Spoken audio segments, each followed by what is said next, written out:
So the question is, what does school teach you about money? Nah. What does school teach you about business? What does school teach you about investing? What does school teach you about taxes? What does school teach you about debt?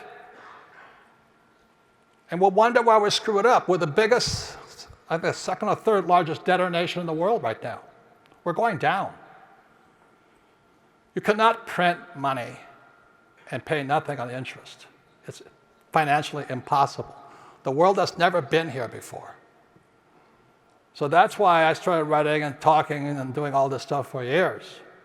Now there's a way out, and one of the ways out is to be an entrepreneur.